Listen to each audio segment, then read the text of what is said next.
play Beautiful Baby for me? Sure thing, Elsie. Let's go.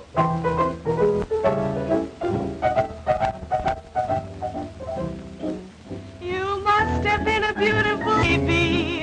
Why, you must have been a wonderful child. When you were only starting to go to kindergarten, I'll bet you drove the little boys wild. And when it came to winning blue ribbons, you must have showed the other kids how. Why, I can see the judge's eyes as he handed you the prize. I bet you made the kiss bow, 'cause you must have been a beautiful baby. 'Cause baby, look at you now. Why, you must have been a beautiful baby. Why, you must have been a wonderful child. 'Cause when you were only starting to go to kindergarten, I bet you drove the little boys wild. And when it came to winning blue ribbon, why, I bet you showed. Why, I can see the judge's eyes as he handed you the prize. Bet you made the cutest bow, 'cause you must have been a beautiful baby. 'Cause baby, look at you now.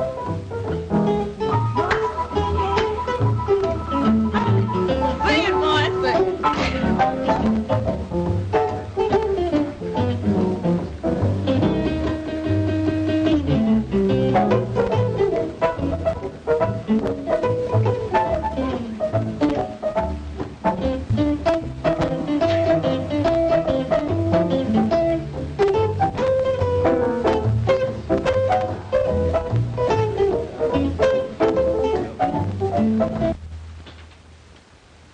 Come in.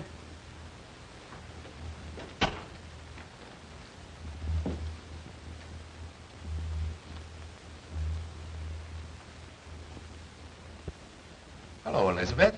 What's on your mind? Heavens. What have you been doing? Hijacking somebody? May I sit down? By all means. There you are. Now. Well, who from, how come, and what for? Tony Guido and Nick Cavelli. I smell trouble. Their gang just pulled a big job. The Peacock robbery. It smells like one of their jobs. They keep me on the anxious seat, all right. Well, what do they want?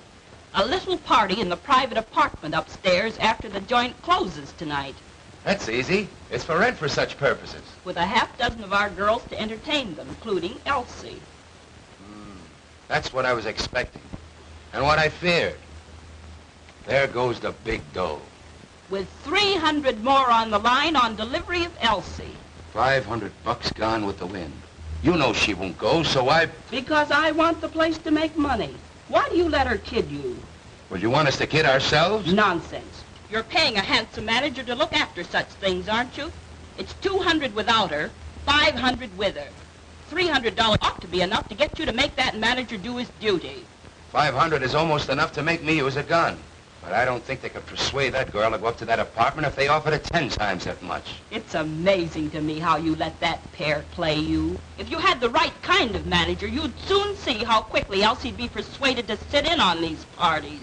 Darn it, why rub it in? The girl is 100% for the joint for what she's been hired for. No. I just can't tell any girl to do what I know isn't just right or get out. I'm a gangster, but I still haven't sunk that low. Rats. If you'll make my brother manager, I'll guarantee that Elsie Bellwood will be doing just what the joint wants her to do in 10 days or... Nothing doing, Elizabeth. I beat up men. I'll never win for getting rough with a woman.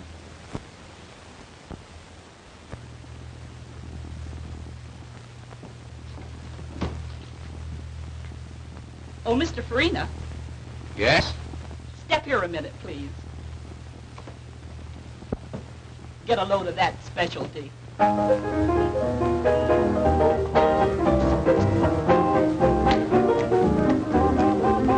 Some of these days, babe, you're gonna miss me, honey. Some of these days, babe, you're gonna feel so lonely. You're gonna miss my hugging. You're gonna miss my kissing. You're gonna miss me, baby. When I'm gone away, you're gonna feel so lonely, baby. Just for me only.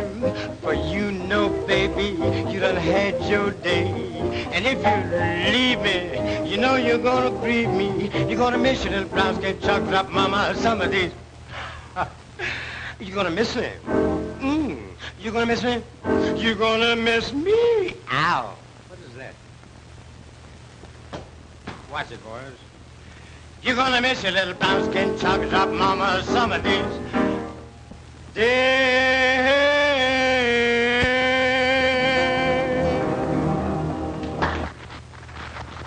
A manager should be able to entertain in case you come up short of an act some night. You saw that. Think it over, Mr. Farina.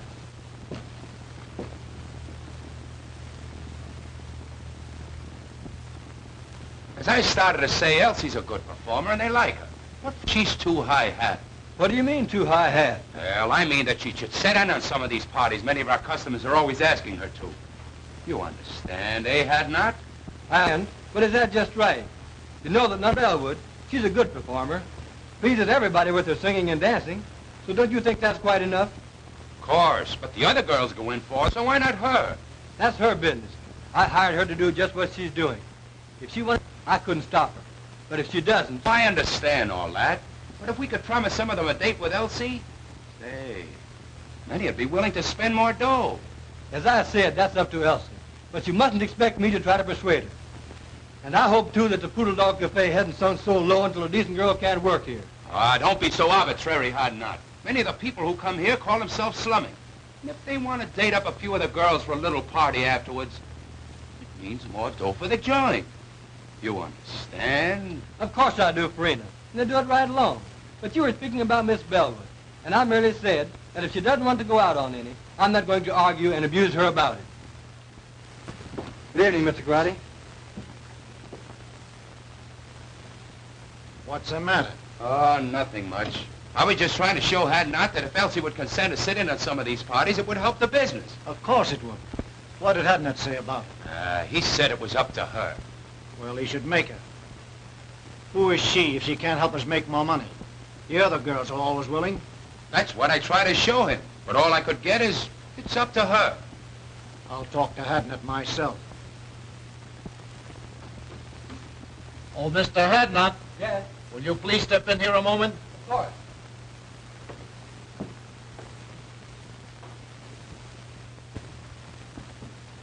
Have a seat. Cigarette? No, thanks. Mr. Hadnot, my cousin tells me you don't like the way we run our place. Hadnot don't think that we ought to try to persuade Elsie to go out on parties if she don't want it. I said that I wouldn't try to... Now, this Elsie girl, she's very attractive. Some of our customers want to sit in a little party now and then. You understand, after the place closes. Now, we like to oblige our customers. So we think that you should... Listen, Mr. Grotty, your partner and I have just party. It's up to her. But I hired her to sing and dance here in the place, not to go out on private parties. Now, if you want to try to persuade her to, that's your business, but I won't. Oh, you won't, eh? Well, what do you think we got you hired for besides managing the place? We can do the managing. We... That is, you know the girls better than we do. You talk the same language. Now, we've been after this girl to help us out a long time. Now we say, you get her to or... Quit. That's okay by me. Now, Hadnot, you don't have to do that. Let's talk it over. You see, I try to You get... both made your positions very clear. There's no alternative but to do what you want me to or resign. I'm resigning. You can get plenty of men in my race to do anything you ask them to. So why waste your time on me? As far as Miss Bellwood's concerned, she's a lady. I have too much respect for her, for myself, to try to persuade her to do what you know and I know is wrong. As to you two, if you had any respect for the unfortunate members of my race, especially the girls who are forced to work here, you wouldn't try to make them do ugly things. But since you haven't, I don't like your attitude. I'm quitting. Good day.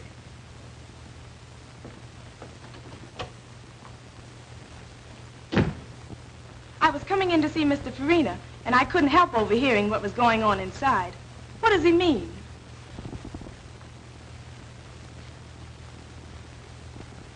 It means that I'm leaving, Miss Bellwood. You leaving? But why? If you overheard much of the conversation, you ought to know. It's because of you. I'm sorry. But you mustn't. You can't. I won't let you give up your job on account of me. Now, The only way I could get it back and keep it would be for you to do what they wanted me to make you do. And if you did, I would hate both you and myself.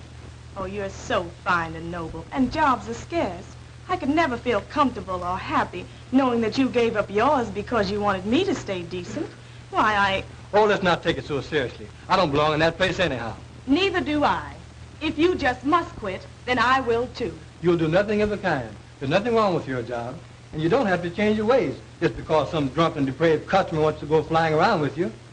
Meantime, the customers like you. And you're making more money now than it is possible for you to make anywhere else. Forget about me and the chief job I had. But don't you understand that I understand all about what you want to say. But the fact is, I've been appointed to a job on the detective force. I was going to quit the first of the month anyhow.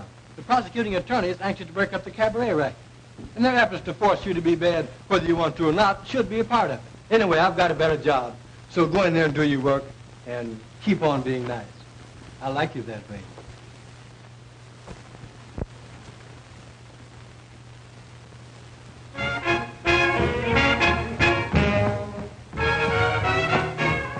There's certain something in this world that I like best.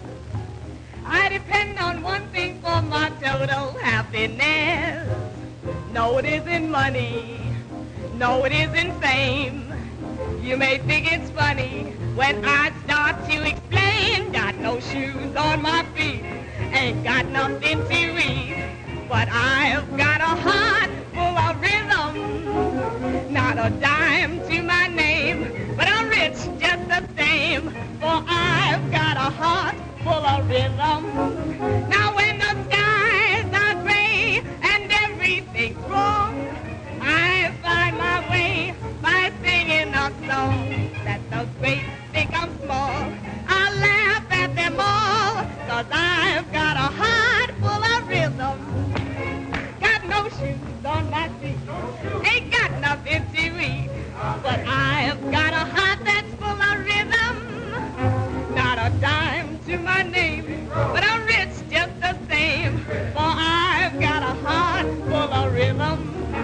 Now when the skies are gray and everything's wrong, I find my way by singing a song. Let the great think I'm small, I laugh at them all, for I've got a heart full of rhythm.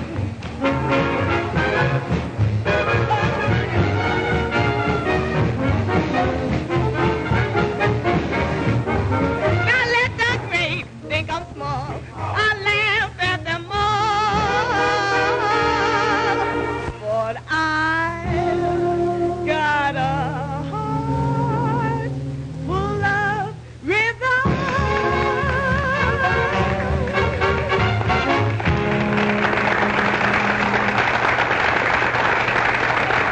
Be very happy when I think of you being without your job on account of me. Tell you, Elsie, if I may call you that. You may, of course. Thanks. That makes it easier. Getting back to what we were talking about, I was trying to tell you that I didn't care. You see, I've been studying for detective work for 2 years. It comes under civil service. I took the examination. Thing is all right. I don't have to worry about a job for me any longer. With a better job, I can do more good. Naturally, I'm glad that I can now be more independent and stand up when the occasion rises for decent girls like you. I sure like you for that, and I shall always respect you. I hated to think that you had to suffer any inconvenience or embarrassment on my account. However, I like to think that the Negro race have such a terrible time. If we had a few more girls like you, maybe it wouldn't be as hard as it seems. By the way, did you happen to notice anyone hanging around to take my place? Yes, those Landry boys. Incidentally, distant relatives of mine. They're made to order for dirty work. They'd hardly stop at murder. So, I may have to quit after all. No, the customers like you too well. Just you stand pat, and they'll soon quit trying to persuade you. I hope you're right. It was bad enough for the help while you were there. But with outfit like my relatives in charge? Well, I shudder when I think what those poor girls will have to put up with now. Oh, you don't need to. I'm on the getting outside. I can be out in a jiffy and upstairs before you can get around on this side.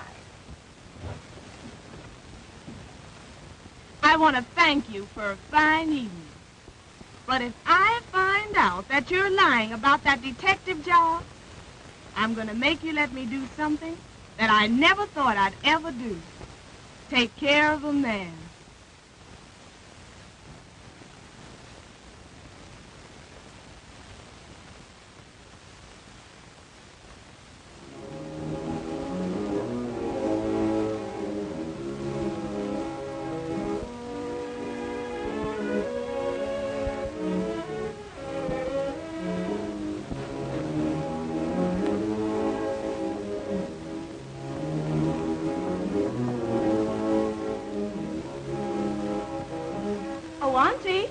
Oh, Auntie, are you asleep? You're playing possum on me tonight, Auntie. But why all the light? It'll hurt your eyes.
My man, I saw you give up your job tonight to defend a girl's honor.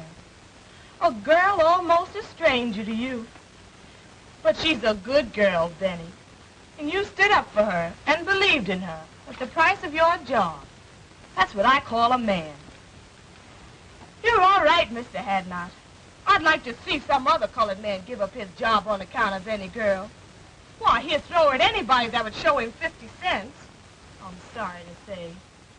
And then take her back for him. Pretty rotten setup. But you're out of a job, Benny. You've got to live and get along until you find another one. Now, you may have this job that you mentioned, and you may have just said it to console me, but I'll find out. I've seen plenty of women taking care of men. Worthless, trifling, good-for-nothing men. And I've hated them for it. Isn't that funny? I want to take care of one now, too. You, Benny. But you're such a good man, Benny. But this is different. You've just got to be all right. I've just got to do this. I want to give you everything that I make and let you give me what you want me to have. Will you promise me you'll do this, dear? It'll make me so happy.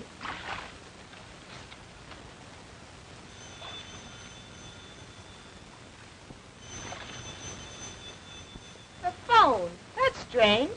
I wonder who could be calling at such an hour.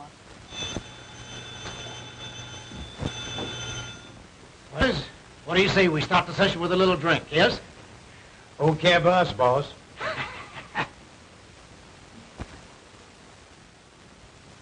What can you want to talk to my aunt about it this hour.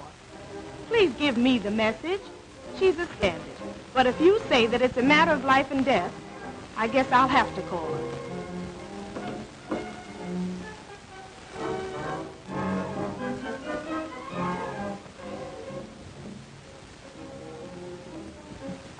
Oh, Auntie. Auntie, someone wants you over the phone. Do you hear me? Poor Auntie. You're tired. I just won't do it. Whoever it is has got to give me the message or wait until you wake up.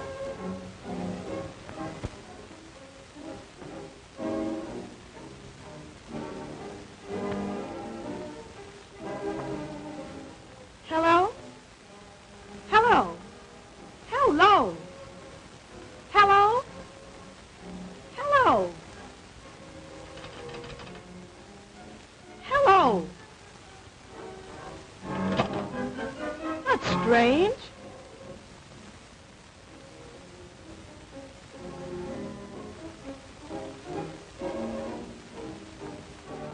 Oh, Auntie. Auntie, wake up. Please wake up.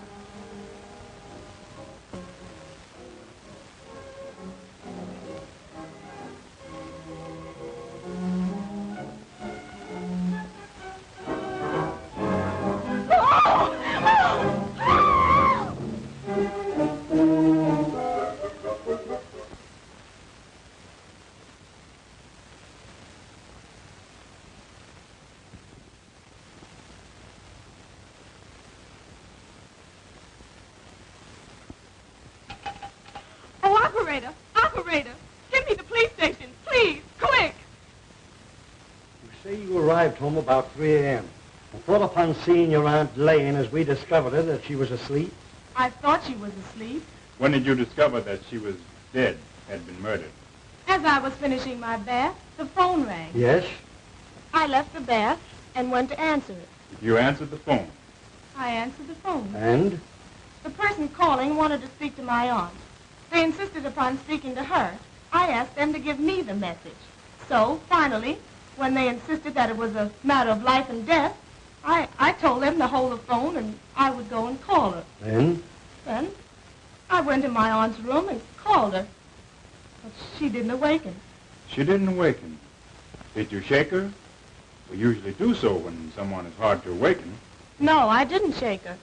She was sleeping so peacefully that I decided that I would go back to the phone and insist upon them giving me the message. So you went back to the telephone and... I went back to the telephone, and I didn't get any response. The person calling had hung up. Had hung up? I tried and tried, but I couldn't get any answer. You're quite sure that no one answered? Positive. That aroused my curiosity. I began to feel suspicious. So, finally, I went back to my aunt's room and called her and shook her. And it was then that I discovered that she had been shot. That she was dead.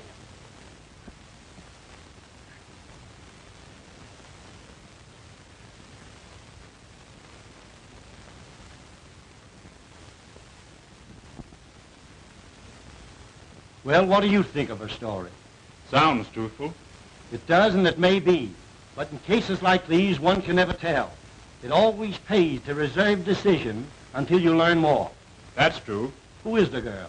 Her name is Elsie Bellwood. Do you know her? In a general way. I've talked with her. She's considered a very good singer and dancer and works at the Food Log Cabaret. I see. Do you know anything about her reputation, her character? She's in the show business, you know. This case seems to offer something. It is unusual. For instance, someone calls over the telephone And insists upon talking to a woman you can see it who has been dead for hours. and times the call when he knew the girl would have returned from her work and at such a late hour. If the girl is innocent in this murder, then someone who called knew something about who did it, if they did not kill her themselves. Now, if the girl killed her aunt, she would have had to leave the cabaret. I guess, say, between 10:30 p.m. and midnight. Go home, shoot her aunt while she was asleep, go back to the cabaret, go on with her work, and then come back here in an hour and call the police station. It's too complicated for the arresting officer. There's only one thing to do. We'll have to take her downtown and hold her. I'm sorry. She seems like a very nice girl and truthful. But somebody killed that woman. Now, as the girl was the only one here, there's only one thing to do. Take her downtown and book her. Come on. Does this mean that I'm under arrest? I'm awful sorry, but you are. Oh. And it means that you're going to lock me up? Put me in jail? Yes, I'm awful sorry. I'm not blaming you. There's been a murder, and the law has got to find out who did it. Well, there's no one else to hold it this time but me. So... If you have an idea who did it... No, not the least. Not the least. Why, I can't imagine anyone wanting to kill my aunt. Poor auntie.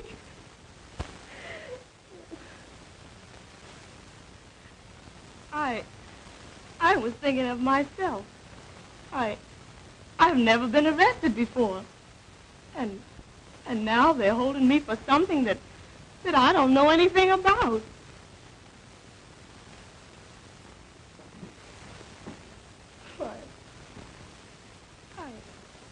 I'm under arrest. And they're going to put me in jail.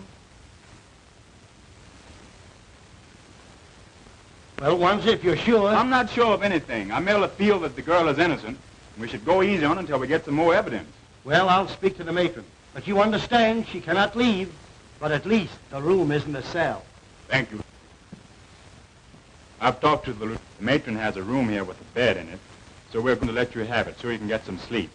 Then when you're brought before the DA this afternoon, you'll be more rested and composed and think more clearly.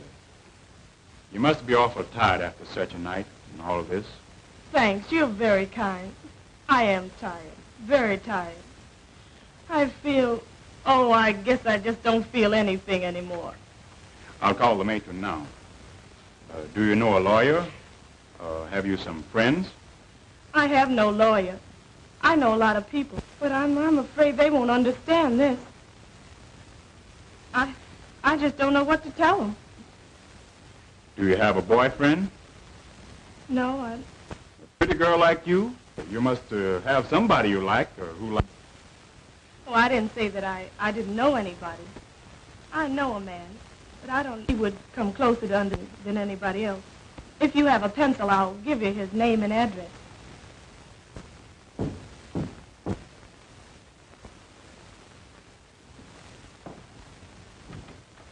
Hello, Wanzer. Hello, Edna. Come in.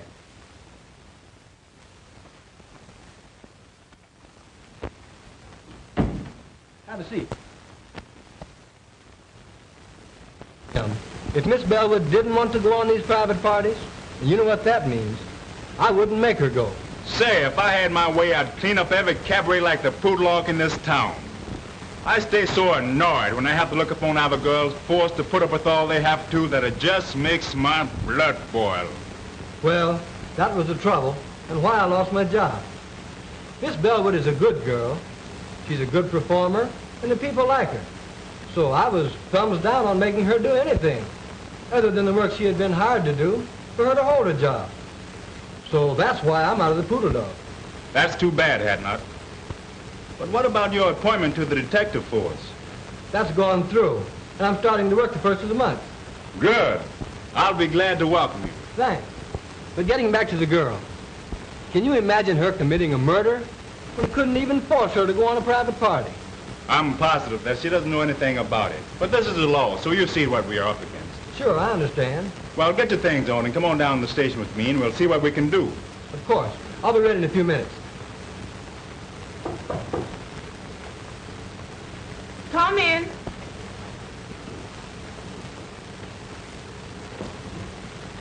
Oh, Elsie. Benny, Can you imagine such a terrible happening? And to you. Mr. Wanzer brought me the news. I'm so sorry for you. Oh, yes. Mr. Wanzer has been very kind. Let me thank you again, Mr. Wanzer. I'm glad to have been of little help. I imagine you and the young lady would prefer to discuss this between yourselves. So you will please excuse me. Thanks. Now let's have a seat and you can tell me all about it.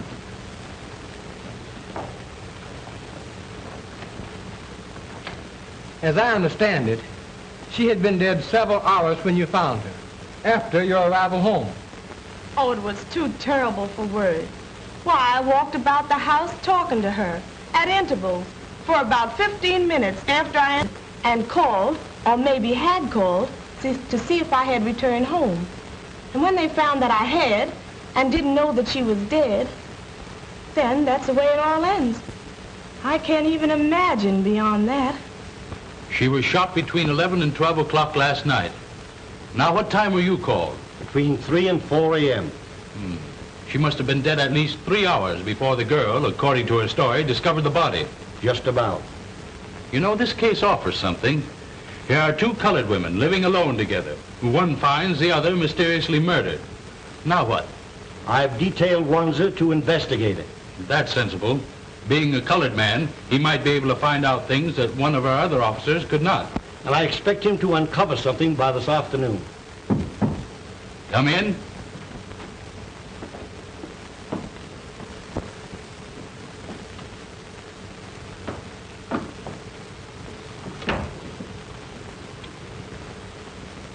Now tell Mr. Eckert, the district attorney, how you're related to Miss Bellwood and what you know about her aunt. Well, I don't know that I ought to. Go ahead, sister. Tell them all about it.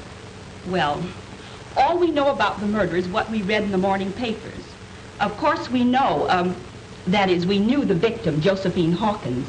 In fact, she was a cousin of ours. Oh, your cousin. So you were related. All right, go on. And this Miss Bellwood was her niece and lived with her. That we have already found out. Miss Bellwood told us that when we went to her house this morning. Of course, I merely mentioned the fact so that you'd understand. Now, what did this Mrs. Hawkins do? How did she live? You mean Miss Hawkins? She wasn't married, had never been married. Oh. No, she owned a beauty parlor that she ran downstairs in the same building. Have you any knowledge or idea how the expenses of the apartment were shared? No, I don't know. But I do remember once talking to her and of her saying that she had an awful lot of insurance for a woman, but that Elsie, her niece, had taken it out on her and was paying the premiums. So she was heavily insured, and her niece, whom we are holding here, paid the premiums, even had the insurance taken out. That's what she told me. Just when did she tell you that? Oh, 3 or 4 months ago, I'd say. That, of course, could be a motive for the murder. But we want to know more, Mrs. Green. The whole story. All you know. It's all right, Elizabeth. Go on. Tell them all you know. Well, Now, just a minute. Come here. You keep telling her to talk. How about you doing some talking yourself? What are you ordering her to tell? What do you know? Well, you see, I just got a job to manage the Poodle Dog Cafe last night. Oh, I see. You got a job to manage the Poodle Dog Cafe, and you got it last night. So what?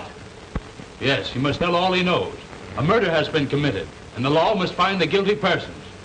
So tell all you know, if anything, about it. Well, we don't know anything much, mister. But you said the murder was committed between 11 and 12 o'clock last night. We were at the Poodle Dog Cafe from 9 o'clock last night, waiting to see Mr. Farini and Mr. Garotti about this job. At around 11 o'clock, I...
Gee whiz, I wonder when are those guys going to get around to me.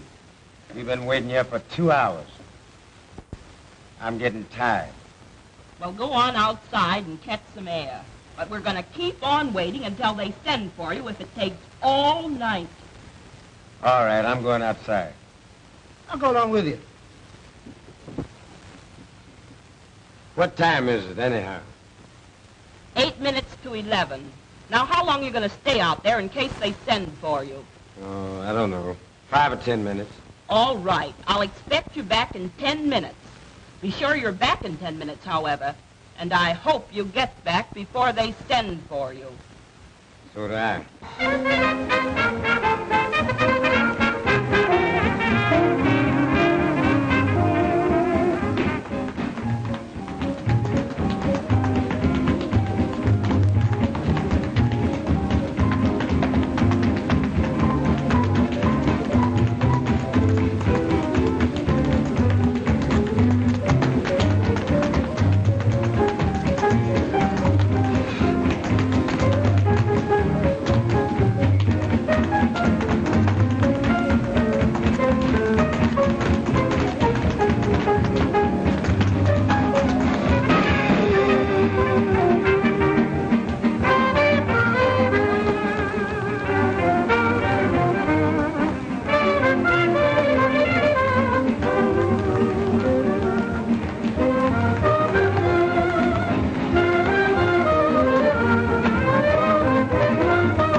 Glad to get out of that stuffy place.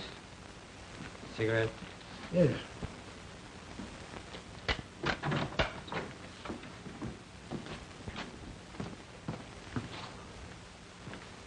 Oh, taxi? Drive me to 1415 Yandy Street, please. Quick. I sent my brother back inside and asked him to call me if I was sent for. It was pleasant outside, and I hung around half an hour. It was perhaps 25 or 30 minutes later when...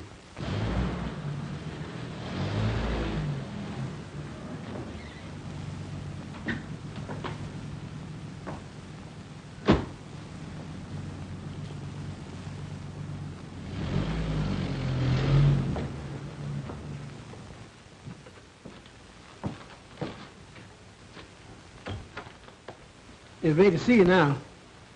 Okay. When I entered Mr. Garrod and Farina's office, I happened to look up at the clock and remember that it was 11:35. Yes, sir. Bring Miss Bellwood to my office at once. Yes, sir. I thank you people for the information you have given me. I'll take your address, and if and when we need you, we'll send for you. You may go now. I sure hope you don't send for me. Oh, what an awful story. Why, I didn't leave the cabaret from the time I went to work until Mr. Hadnot picked me up and drove me home shortly after 2 o'clock that morning. Why, if the man chose to lie like that? Perhaps he's trying to shield the real murder. Would he have any motive for killing her himself? Oh, I don't know. The whole thing has become so confused until I can't think clearly anymore. But I can't see where he would have any motive. And why are they trying to put it on me? These cousins of your aunt's seem to have hated her, or you both. Can you prove that you didn't leave the place at the time he said you did? I'll try to. Now, let me think. I remember. After the first show, or I should say between shows, we always do 2 shows, I went to my dressing room and had a nap. I always do. If someone saw you go to your dressing room and could swear you stayed there until the second show, that would counter this evidence, which Landry will no doubt repeat when he's placed on the stand at the trial. That's it, Miss Bellwood. You took the words out of my mouth. I see. No. because I always lock myself in, and I don't recall seeing anybody when I went in or when I came out. That will make his statement about seeing you leave the place hard to disprove.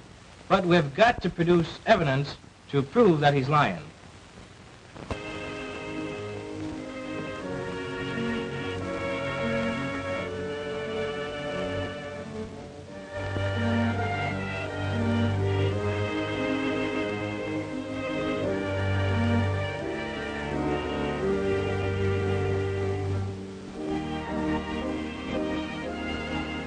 Darling. There's no use, Benny. Why give me false hope? Just leave me here to slowly succumb to this living death. I want to forget that I was ever born, and that I ever had any hope, and that I was ever a free person, once happy and hopeful. I can both understand and appreciate your hopelessness and despair, Elsie. But I want to tell you, dear, that I love you. Have loved you long before you even knew it. And that I've dedicated my life to righting this great wrong and setting you free. Since you didn't kill your auntie, somebody else did. So you see, I must ultimately succeed. And I will succeed. Oh, what you say sounds so beautiful, Benny. But I'm only a convict now. And I shall always be pointed out as a convict. You're a victim of circumstances, Elsie. And you're not the first person to suffer this misfortune. When the guilty persons are brought to justice, you'll be a martyr. And no person can point a finger of guilt or scorn at you. I'm going to help you, dear. But you must help me to enable me to help you. Help you, Benny? How can I? Easily and simply. I believe Mrs. Green and her brothers either killed your aunt or hired somebody to do it. At least know who did. Either way, the truth is not before very long. Some Negro mixed up in this is going to talk. They always talk. And they can never keep a secret, especially one so important as a murder. Maybe. But why haven't they talked? They know... Don't you catch my point, dear? You had to be convicted first. They've kept so busy telling lies to put you here that they couldn't start talking up to now. But with you convicted and here in prison, they'll soon relax. They'll think they've been smart in putting you here and don't know enough to realize that you can be gotten out. Their first move now will be to try to get the insurance money. I'll bet I'll be able to write you in less than a week that they've made application for it. I love you, dear. You're my great incentive. Kiss me.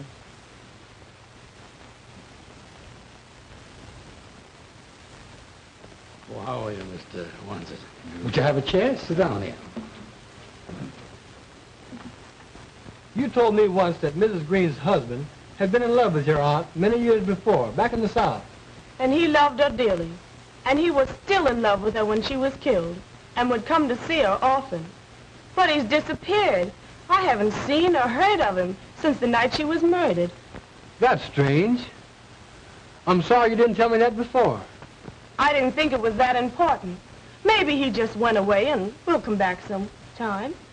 He may and he may not. Meantime, this might prove a connection. It might turn out to be the link that's missing. Maybe you'll find out something when you go to the city from, Reverend Bryson. He knew us all before we came from the South. Maybe you'll find out something from him about Mrs. Green's husband. Although it has been a long time since we came north. This looks like a lead. I'm going to follow it. I have a feeling we'll get somewhere.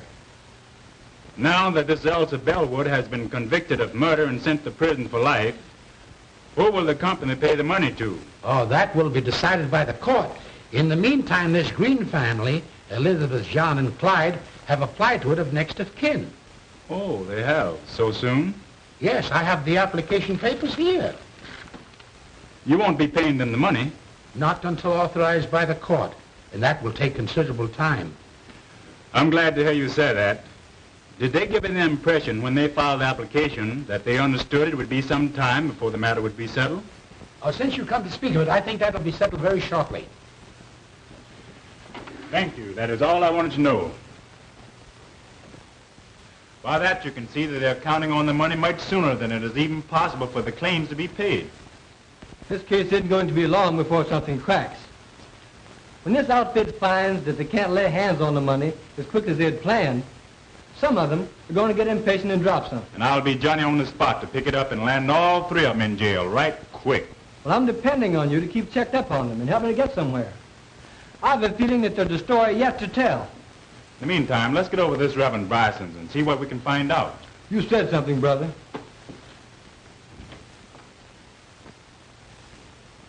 Be seated, gentlemen.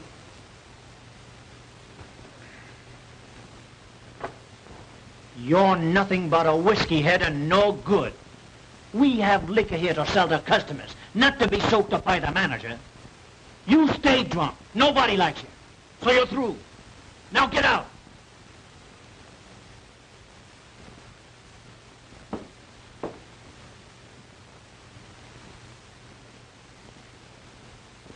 Yes, I know everybody that's involved in this unfortunate affair. I knew Josephine Hawkins when she was just a pretty young girl having beaus for the first time. I knew Elizabeth Landry when she pulled the trick on Ned Green that made them man and wife. She says that she's going to have a baby and that I'm his father. Are you? Maybe I am and maybe I ain't. You know I ain't the only one that's been running around with her. Well, that's the chance you take, young man. She has you charged with fatherhood. There's no alternative. What do you mean there's no alternative? Well, I mean that you must marry the girl. But I don't love her.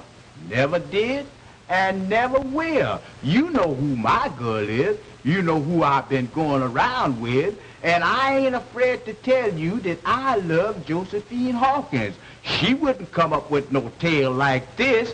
Why should she want me to marry her when she knows that I'm in love with her cousin? Well, that I don't know, young man. Now, you admit that you've been having clandestine affairs with that girl.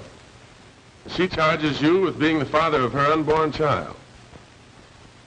If you do not marry the girl, she'll have you arrested, put you in jail. You have a very good reputation, and you shouldn't permit either yourself or the girl to be scandalized. When you get ready for the ceremony, bring the girl here to me. Well, I married the couple, and 3 months later,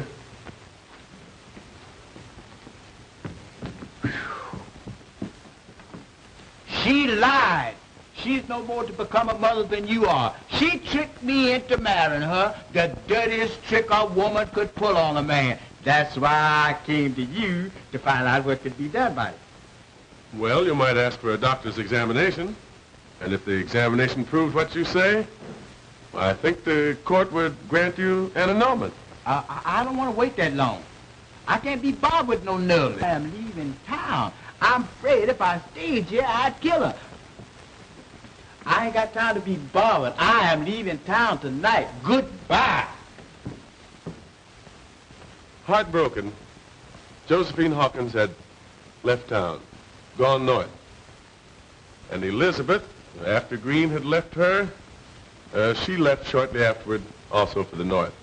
And feeling that Green had followed Josephine, which perhaps he had, Elizabeth took her brothers, whose reputation was rather unsavory, north with her. 10 years later, I was transferred to my present charge. And when I came here, I learned that under the threat of death, Elizabeth's brothers had virtually forced Green to live with her. And in the meantime, Green's love for Josephine had never died. And he insisted upon seeing her whenever he had a chance. I think you have given us the key, Doctor, to the missing link in this tragedy. And we'll start from here and run this thing down. You can bet.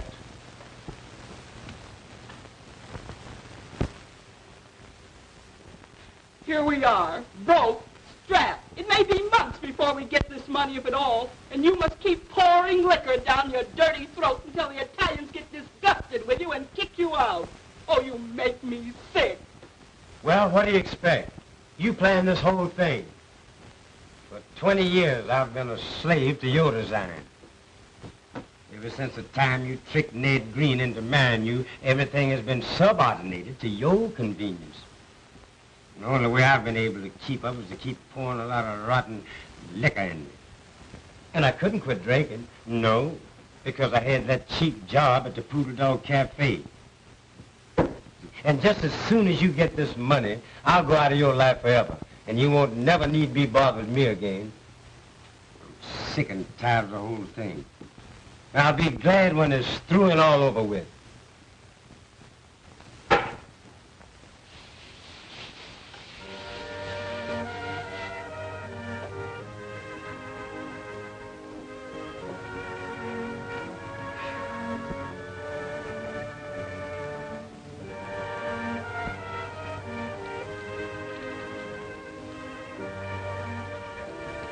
Dearest Elsie, we're getting somewhere. Very soon the case will be cracked wide open and you'll be free.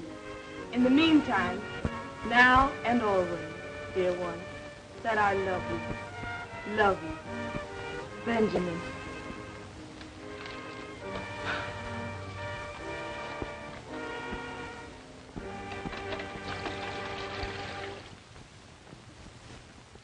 We'll wait right here till somebody comes out or goes in. I have a feeling we won't have to wait long.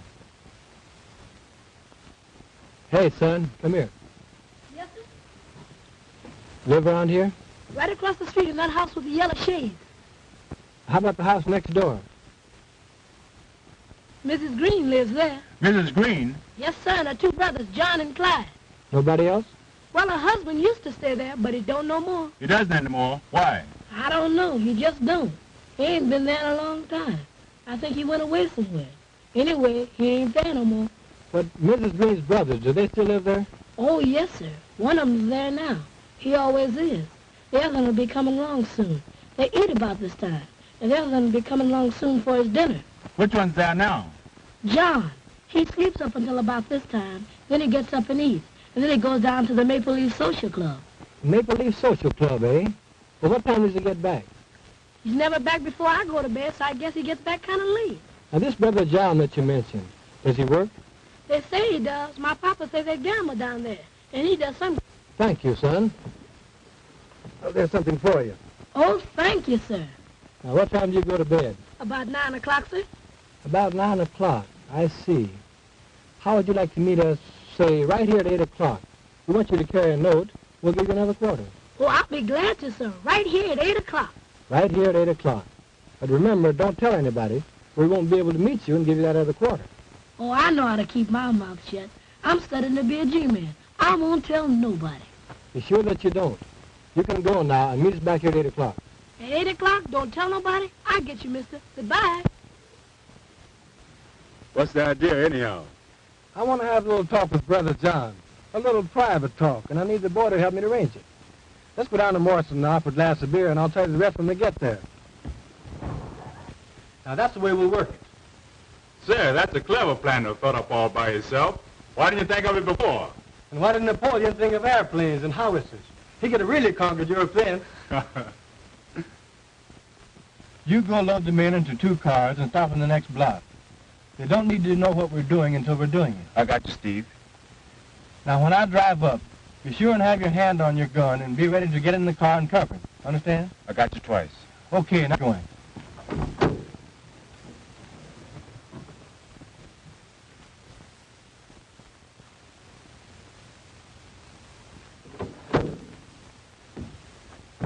All right, mister. Here I am. So I see. Johnny on the spot. Always be on time, and you'll get somewhere by the time you become a man. Yes, sir. Say, do you know where the Maple Leaf Club is? Sure. I want you to show me that. Sure, you drive up to the next corner, then you turn right, and there you are. All right, here it goes.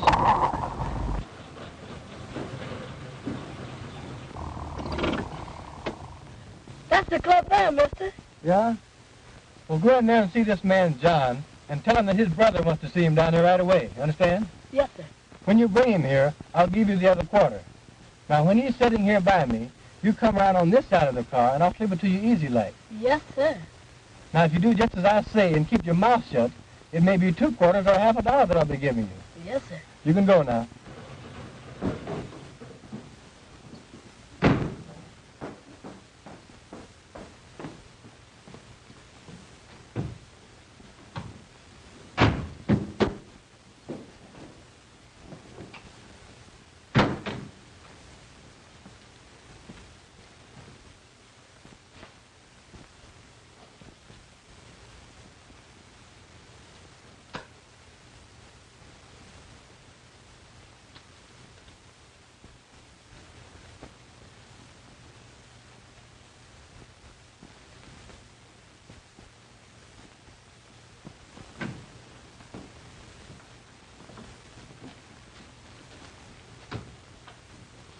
Hello, John. Well, hello, Edna.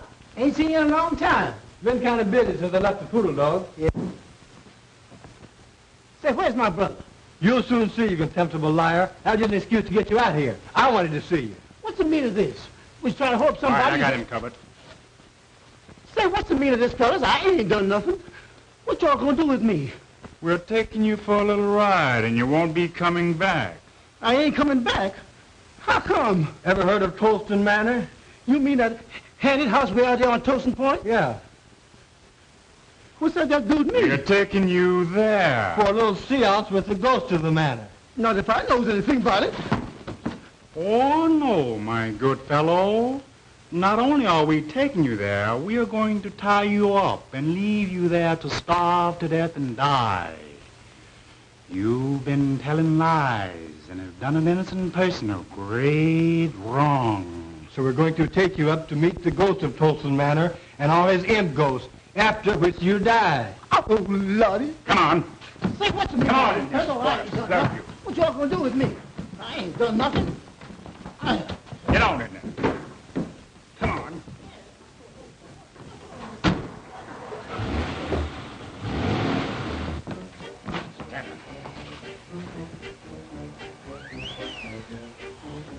All right, Wanda, make a light, please.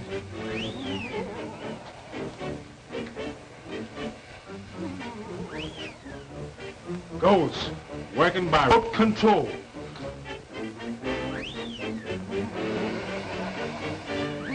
I hear that the only living things that visit here are huge buzzards with pink necks and white gills who fly down through the chimney and pick the bones of liars like John here, whose lips have caused great suffering. They tie them to that post over there. And when the buzzards fly down and devour our bodies, old Tolston turned their soul into imp ghosts. And every night at 12... Great goodness, it's midnight now. When that hand reaches 12, the ghost I've heard appear. At the stroke of 12, now watch.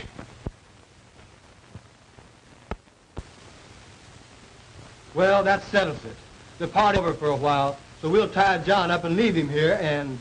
Oh, please, man, please don't. Of course, if you care to do a little talking, tell us who killed Josephine Hawkins. We might decide to wait a while. If you promise them hands won't come back, I'll tell you anything, everything. Just don't leave me here. You're such a rotten, dirty liar until I hesitate to believe anything you say. You swore in court under oath, so how do you expect us to believe you out here?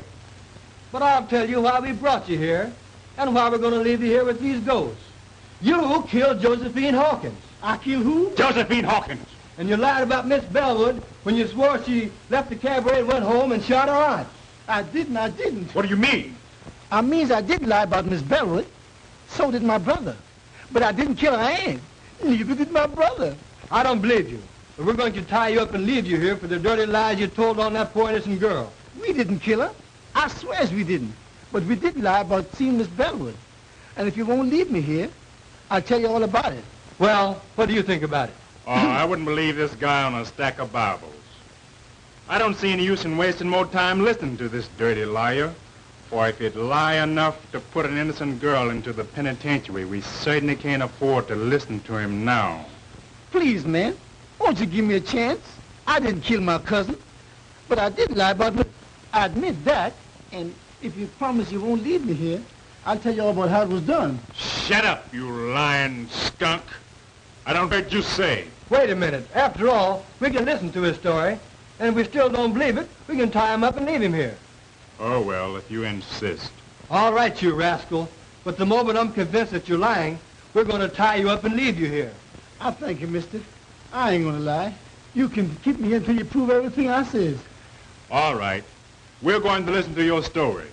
But we warn you that the moment it begins to sound fishy, it ends. And right here you stay. I'm going to tell you the whole story. And ain't one word of it going to be a lie. All right. Start from the beginning. Way back in the South, before any of you came north. Yes, sir. I sure will. Well, it started like this. My sister Elizabeth took Ned Green into marrying her. He was going with my cousin Josephine and was planning to marry her. But when Green learned the truth, he hauled off and left her and came north. Josie found out somehow Green was mad, so she hauled off and left too. My sister then followed Ned up north and brought me and my brother along with her. And lo and behold, she found Ned up here chasing around after Josie. That made her mad. So she had us go get him and scare him into living with her again. He tried to, poor fella, but they just couldn't get along somehow. You see, Ned was still in love with Josie and was always slipping out and seen her. Then, just before the murder... You've made a slave out of me all of my life. Why don't you let me be and give me a divorce so I can go and marry Josie? You know I love Josie and have loved her always. We would have been happy if it hadn't been for your lying lips. I'll not let you alone. And I dare you to try to get a divorce. If you even as much as start to try, I'll have my brothers break your ugly neck. Same thing, year after year, the same thing. Well, you ain't never made me love you, and I ain't gonna try no longer. I'm leaving you for good, and I'm going to Josie. And if she won't run away and live with me, I'll steal into the house some night and kill her, shoot her in the head, then kill myself. That's what I'm going to do.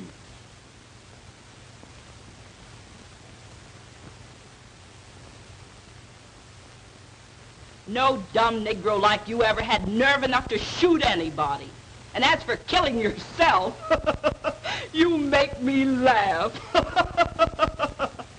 But my sister was mistaken that time. For the very next night, that was the night of the murder, when we returned home from the cabaret where we testified, we saw Elsie leave, then come back.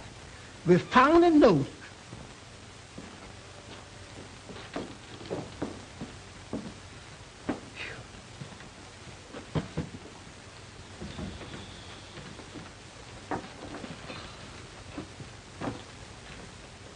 Hey, sis, where's the bottle? What about a little drink? Oh, go chase yourself. You've had enough liquor tonight.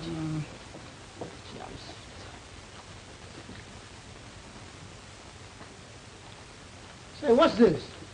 There's a letter.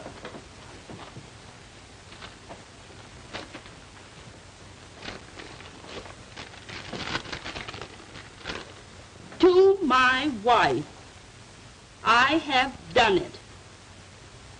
There is nothing to live for, so tonight I went to Josie's house and shot her through the head while she slept and turned on the light so her soul could find the way to heaven. With Josie dead, when you find this note, I will be dead too. I am going to tie a rock around my neck and jump off Tyndall's Bridge.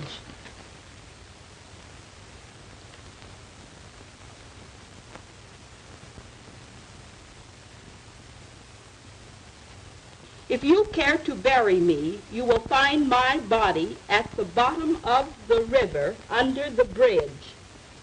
Unhappily, Ned.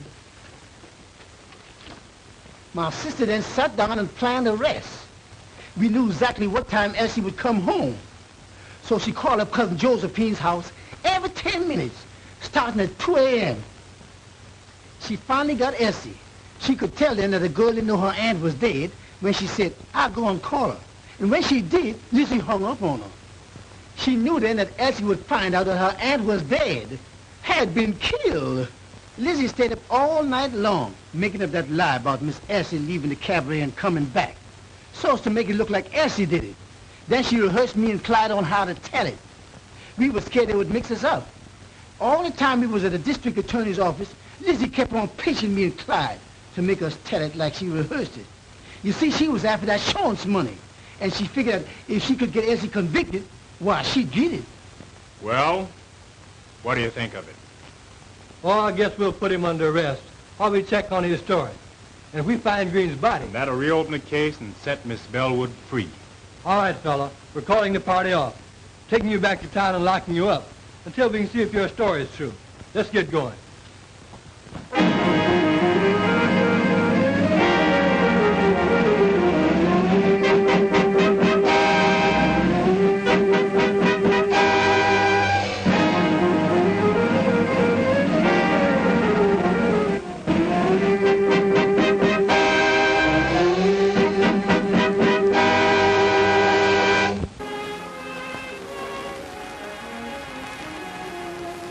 They're yours, dear. I'm giving them to you. Giving them to me? Now, what do you mean? Just what I say. They're yours, then, my darling husband. But Well, I'll explain.